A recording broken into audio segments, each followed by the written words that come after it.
जय हिंद दोस्तों, क्या आपको पता है कि वॉरेन बफेट की नेटवर्थ साल 2021 में 93.3 बिलियन यूएस डॉलर थी। वहीं दूसरी तरफ साल 2021 में बिल गेट्स की total net worth 126 billion US dollar थी। इन दोनों अमाउंट को अगर हम जोड़ दें तो करीब करीब 222 बिलियन यूएस डॉलर होती है। यह अमाउंट दुनिया में मौजूद कई बड़े और छोटे देशों की टोटल जीडीपी से भी कहीं ज्यादा बड़ा अमाउंट हो जाता है। लेकिन इसके बावजूद जब आप बिल गेट्स और वॉरेन बफेट की उनकी पर्सनल लाइफस्टाइल देखेंगे तो आपको यह यकीन नहीं होगा कि दुनिया के सबसे बड़े आदमियों में से दो अमीर लोग भी ऐसी लाइफस्टाइल जीते हैं जिसे हम में से ज्यादातर लोग पैसे आने पर कभी जीना ही नहीं चाहेंगे। और यही वह चीज है जो इन दोनों अमीर लोगों को दूसरे अमीर लोगों से अलग करती है। हम में से ज्यादातर लोग बिल गेट्स और वॉरेन बफेट जैसे अमीर आदमी जो कपड़े पहनते हैं उससे महंगे कपड़े तो हम और आप पहन लेते हैं। अब आप शायद यह सोच रहे होंगे कि ये अमीर लोग बहुत ही कंजूस होते होंगे, तभी तो इतना ज्यादा दौलत होने के बावजूद भी ऐसी आम जिंदगी जीते हैं। मगर दोस्तों, ऐसा नहीं है। अगर ये अमीर लोग इतने कंजूस होते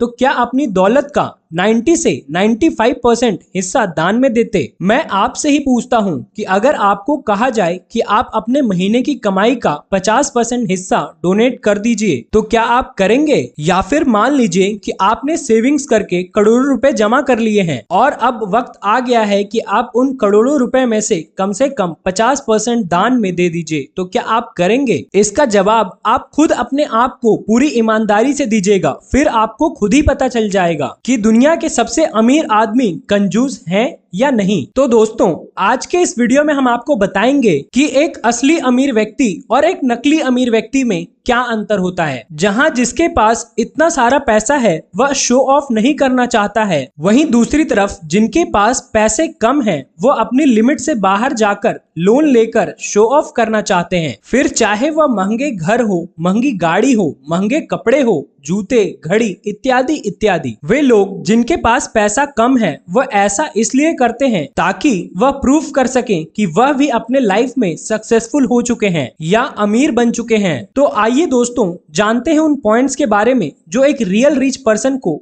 एक फेक रिच पर्सन से अलग करता है। पॉइंट नंबर 1 है, rich people use debt to create new asset. दोस्तों, जब भी आप लोन या फिर उधार का नाम सुनते हो तो आपके दिमाग में सबसे पहले क्या आता है? जाहिर सी बात है, एक निगेटिव फीलिंग आपको महसूस होती है कि लोन का मतलब कुछ गलत ही होगा। हम लोन या तो अपनी लिमिट से बाहर जाकर लग्जरी कार खरीदने के लिए लेते हैं या फिर हम अपने लिए कोई महंगा घर खरीदने के लिए लोन लेते हैं। यहाँ तक कि घर लेने के बाद हम उस होम लोन को 30 साल तक चुकाते रहते हैं। अब चूंकि एक फेक रिच पर्सन लोन लेता है दिखावे की चीजों को खरीदने के लिए, वहीं दूसरी तरफ एक रियल रिच पर्सन लोन लेता है एक और एसेट बनाने के लिए। इसी लोन की वजह से उसे लेवरेज मिलता है जिससे कि वह दूसरे के मुकाबले बहुत जल्दी अमीर बन जाता है। तो चलिए दोस्तों, इसे हम एक एग्जांपल से समझते हैं। 31 मार्च 2020 को रिलायंस इंडस्ट्री लिमिटेड ने एक रिपोर्ट पब्लिश किया था कि उन पर 1,65,000 करोड़ रुपए का लोन है। अब जाहिर सी बात है कि भारत जैसे एक बड़े देश में जियो 4G लाने के लिए इतना बड़ा अमाउंट तो चाहिए ही। इसके बावजूद सिर्फ 197 डेज के बाद यानी 5 नवंबर 2020 को रिलायंस ने अपनी कंपनी का कुछ हिस्सा फेसबुक और गूगल जैसे कंपनी को 2,60,000 करोड़ रुपए में बेच दिया, जिसके बाद अपनी कंपनी को उन्होंने लोन फ्री बना लिया। अब शायद आप में से बहुत से लोग कहेंगे कि अभी रिलायंस कंपनी लोन फ्री नहीं हुई है, या फिर आप यह कहेंगे कि रिलायंस ने लोन की परिभाषा को ही चेंज कर दिया। लेकिन दोस्तों, इस चीज को मैं आपको एक आसान भाषा में समझाता हूँ। मान लीजिए कि आपने एक लोन लिया नया एसेट क्रिएट करने के लिए। अब आपने जो एसेट क्रिएट किया है, अब उसी एसेट का कुछ हिस्सा बेच करके आपने अपना लोन पे कर दिया, जिसके बाद आपने 0 रुपया उस न्यू एसेट में इन्वेस्ट किया है। ये एक फॉर्मूला है जिसमें कि बिना इन्वेस्टमेंट के आप अपना एक नया एसेट बना सकते हो, जिससे कि अब आपके पास एक नया एसेट तैयार है जो कि अब आपके लिए हर वक्त और भी ज्यादा पैसा बनाते रहेगा। ऐसे में अगर आप एक रिच माइंडसेट वाले इंसान हैं तो आप उस उस एसेट से होने वाली इनकम से अपने लिए जो चाहे वो खरीद सकते हैं। तो दोस्तों, उम्मीद है कि अब आपको पहला पॉइंट अच्छे से समझ आ गया होगा कि एक रियल रिच पर्सन और फेक रिच पर्सन के सोच में क्या अंतर होता है। पॉइंट नंबर 2 बताएं उससे पहले अगर आपको वीडियो पसंद आ रही है तो एक लाइक का बटन जरूर से दबाइएगा और चैनल पर नए हैं तो सब्सक्राइब भी कर लीजिएगा। पॉइंट नंबर 2 है create asset and then asset from an assets. दोस्तों, रॉबर्ट कियोसाकी जब 12 साल के थे तो उस टाइम वह अपने दोस्त माइक और अपने रिच डैड के साथ बीच पर घूमने गए थे। बीच पर चलते चलते रिच डैड ने माइक और रॉबर्ट से कहा कि तुम जो ये प्रॉपर्टी देख रहे हो मैंने इन्हें खरीद लिया है। रॉबर्ट ने जब उन प्रॉपर्टी को देखा तो वह हैरान हो गया क्योंकि उन्हें यह यकीन ही नहीं हो रहा था कि उनके रिच डैड आखिर इतनी महंगी प्रॉपर्टी कैसे खरीद सकते हैं। ऐसा इसलिए क्योंकि उस टाइम पर उनके रिच डैड इतना भी ज्यादा रिच नहीं थे कि वह उस प्रॉपर्टी को खरीद सकते थे। रॉबर्ट उस वक्त भले ही 12 साल के थे लेकिन उन्हें यह जरूर पता था कि बीच के पास वाली प्रॉपर्टी बहुत महंगी होती है। वहीं दूसरी तरफ रॉबर्ट के रियल डैड जो कि डिग्री में पीएचडी किए थे और साथ ही गवर्नमेंट से हाई सैलरी भी प्राप्त कर रहे थे, वो खुद भी इस प्रॉपर्टी को अफोर्ड नहीं कर सकते थे। यही सब सोचकर रॉबर्ट बहुत ज्यादा कंफ्यूज हो गए। जब रिच डैड ने रॉबर्ट को देखा उन्हें यह महसूस हुआ कि रॉबर्ट उनकी बात सुनकर बहुत ज्यादा कंफ्यूज हो गए हैं। तब उन्होंने रॉबर्ट से कहा कि असल में यह प्रॉपर्टी मेरी नहीं है बल्कि मेरी कंपनी ने खरीदी है। रॉबर्ट को यह बात कई सालों बाद समझ में आई कि आखिर रिच माइंडसेट वाले लोग एसेट से एसेट खरीदते रहते हैं, क्योंकि रॉबर्ट अब समझ गए थे कि एक पुअर माइंडसेट वाला इंसान जहां पैसे आने के बाद एक लायबिलिटी को खरीदने लगता है, जैसे कि किसी व्यक्ति की सैलरी 30,000 रुपए है, इसके बावजूद भी वह व्यक्ति एप्पल के गैजेट्स खरीदता है, वह महंगे कपड़े, जूते और ना जाने क्या क्या खरीदने लगता है। वहीं दूसरी तरफ एक रिच व्यक्ति बहुत ज्यादा मेहनत करके अपने लिए एसेट्स क्रिएट करता है जो बाद में उसके बहुत कम मेहनत करने के बाद भी उसे हमेशा लगातार पैसे बनाकर देते रहता है, जिसके बाद वह उन एसेट से जिससे कि उसे पैसे प्राप्त हो रहे हो वह उन पैसों को लायबिलिटीज खरीदने में खर्च करने के बजाय और भी दूसरे एसेट्स क्रिएट करने में लगाता है। फिर ठीक इसी तरह वह एक एसेट से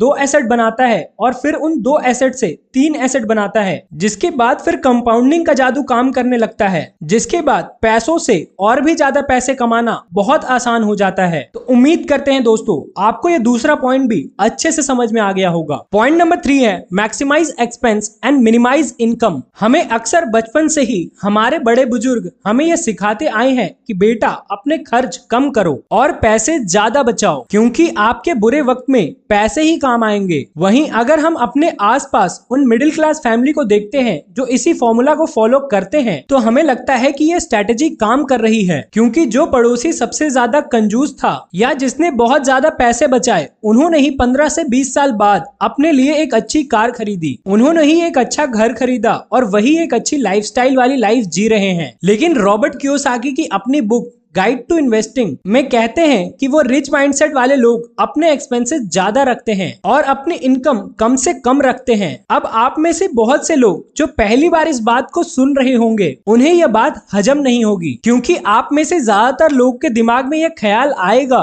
कि तुम गलत बोल रहे हो, भला ऐसा करके कोई अमीर कैसे बन सकता है। लेकिन हकीकत में यही रियलिटी है, क्योंकि जो लोग सुपर रिच बन चुके हैं या फिर जो लोग सुपर रिच बनने के बहुत करीब हैं वो सभी लोग इसी कॉन्सेप्ट को यूज करते हैं। आइए दोस्तों इसे हम एक एग्जांपल की मदद से समझने की कोशिश करते हैं। मान लीजिए रियान एक लड़का है जो एक अच्छी खासी सैलरी कमाता है, उसकी एनुअल इनकम 6 लाख रुपए है। अब रियान अगर इन्वेस्टमेंट करना भी चाहता है तब भी उसके पास बहुत कम रुपए बचेंगे इन्वेस्टमेंट करने के लिए, क्योंकि सबसे पहले उसे अपना इनकम टैक्स पे करना पड़ेगा, जिसकी वजह से अब रियान की जितनी ज्यादा इनकम होगी रियान को उतना ही ज्यादा टैक्स देना पड़ेगा। इसके अलावा उसके घर में होने वाले सभी तरह के एक्सपेंसेस के बाद अब बहुत थोड़े ही रुपए बचेंगे। अब चूंकि ये पैसे उतना ज्यादा नहीं है, लेकिन इसके बावजूद अगर रियान इन पैसों को सेव करता है तो रियान को उस सेविंग पर प्राप्त हुए इंटरेस्ट पर भी टैक्स पे करना पड़ता है। वहीं दूसरी तरफ एक बिजनेसमैन अपने बिजनेस से 60 लाख रुपए कमाता है तो वह उन 60 लाख रुपए में से बड़ा अमाउंट अपने बिजनेस में इन्वेस्ट करता है या फिर वह इन इनकम से एक नया एसेट क्रिएट करता है। इसके अलावा वह अपने पर्सनल एक्सपेंस एक्सपेंसेस और बिजनेस एक्सपेंसेस को इस तरह से लाइन करता है जिससे कि उसका पर्सनल एक्सपेंस और उसके बिजनेस का एक्सपेंस इक्वल या नील हो जाए। जैसे कि घर पर ही ऑफिस बनाकर उसे रेंट पर दे देना, बिजनेस ट्रिप के साथ ही वेकेशन भी हो जाना। तो हो ये रहा है कि एक बिजनेसमैन ने सबसे पहले इन्वेस्टमेंट किया, फिर उसके बाद एक्सपेंसेस किया और लास्ट में बची हुई इनकम से टैक्स पे किया। वहीं दूसरी तरफ एक एम्प्लॉय सबसे पहले टैक्स पे करता है, फिर उसके बाद एक्सपेंसेस करता है और फिर लास्ट में उसके पास कुछ बचता है तो वह इन्वेस्टमेंट करता है। तो आई होप दोस्तों आपको तीसरा पॉइंट समझ में आया होगा। इसीलिए वॉरेन बफेट कहते हैं कि अगर आप अपनी पूरी जिंदगी में एसेट बनाने में नाकाम रहते हैं तो फिर आपको अपनी पूरी जिंदगी काम करना पड़ेगा अपने खर्चों को उठाने के लिए। यही वजह है कि एक रियल रिच पर्सन किसी भी तरह की लायबिलिटीज को लेने से पहले एसेट बनाते हैं, लेकिन वो इस पॉइंट पर नहीं रुकते और एसेट की मदद से भी दूसरे एसेट बनाते हैं। तो उम्मीद है दोस्तों कि अब आपको समझ में आ गया होगा कि एक रियल रिच पर्सन और एक फेक रिच पर्सन के माइंडसेट में क्या डिफरेंस होता है। आखिर क्यों अमीर लोग पहले से ज्यादा अमीर बनते जाते हैं, वहीं गरीब लोग पहले से कहीं ज्यादा गरीब होते जाते हैं। आई होप दोस्तों आपको इस वीडियो से कुछ नया सीखने को मिला होगा, और अगर आपने इस वीडियो से कुछ भी नया सीखा तो कमेंट करके जरूर से बताइएगा, और वीडियो पसंद आई है तो लाइक का बटन दबा करके चैनल को सब्सक्राइब भी कीजिएगा। तो मिलते हैं अगले किसी नॉलेजफुल वीडियो में, तब तक के लिए जय हिंद, वंदे मातरम।